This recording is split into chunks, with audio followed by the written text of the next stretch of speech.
Yes folks, welcome back. It is starting at 11 prediction time once again for tomorrow's Europa League clash in France against Lille. If you want to find out more about Lille, how they're playing, how they're likely to set up in this game, you can find out on the preview show that I did last night with Robin Bairner, a freelance sports writer for Goal and Football Index. He covers a lot of French football, so he knows the Lille team inside out, and he gave us a lowdown yesterday. Before we get into the build up to tomorrow's game, I have to tell you about our sponsors, OneFootball. The OneFootball app has got everything you need in a football app. You choose Celtic as your favourite team. It gives you all the Celtic related news as it breaks, lineup notifications as soon as the teams are announced on game days, goal alerts. You can keep tabs on the league table, top goal scorers, top assist makers, yellow cards, red cards, you name it, you can find it on the app. If you want to keep tabs on other games, they've got competitions from across the world, leagues from across the world, you name it, you'll find it there on the app. You can create widgets, you can keep tabs on any team's forum if you want to do that. It's all there on the app. You can download it by clicking the link in the description of this video. It's a great way to support the channel. It helps us keep this content free for you to watch. So download it and let me know what you think of it. Going into tomorrow, Lille are obviously playing well in France. They're joint top with PSG. They've got the best defence in Ligue 1.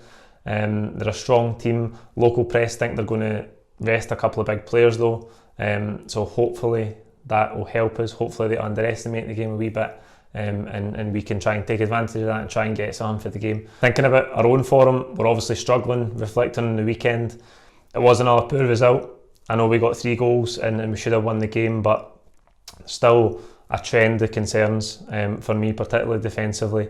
And I just think we have to address it really quickly. Neil Lennon talked about the hysteria around the performances, around his position in the media, around the criticism of some of the players.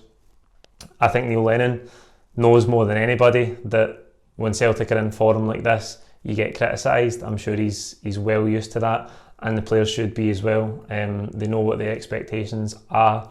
And that's the pressure of playing for Celtic. When you're not playing well, there's going to be criticism. I think we have to address it as quickly as possible. We're talking week after week now, but hopefully we get a response. Hopefully we get a response next week. Hopefully we get a response next week.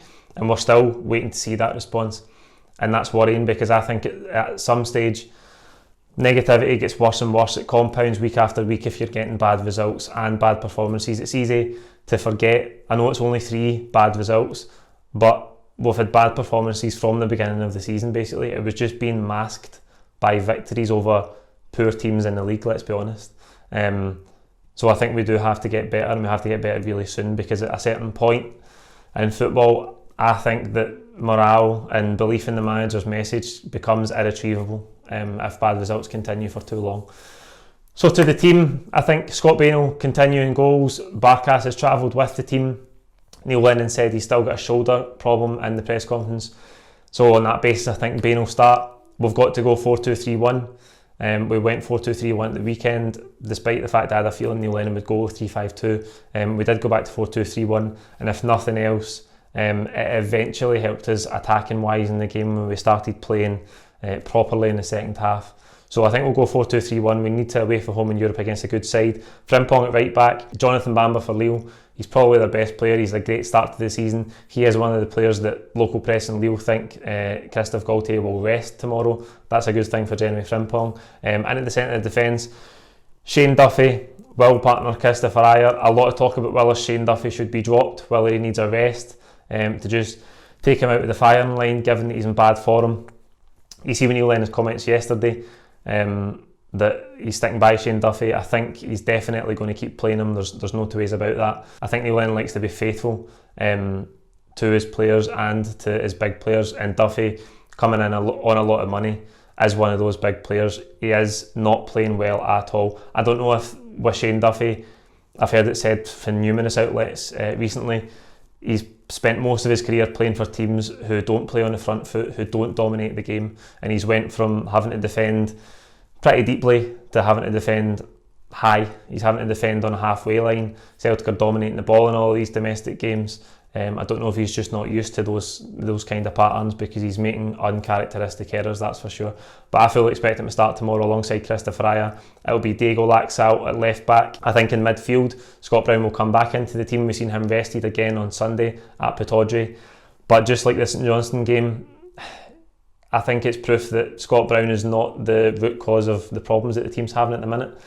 He's came onto the pitch from the bench in both of those games and impacted them positively. So I think Scott Brown will start in this one. Callum McGregor will be alongside them.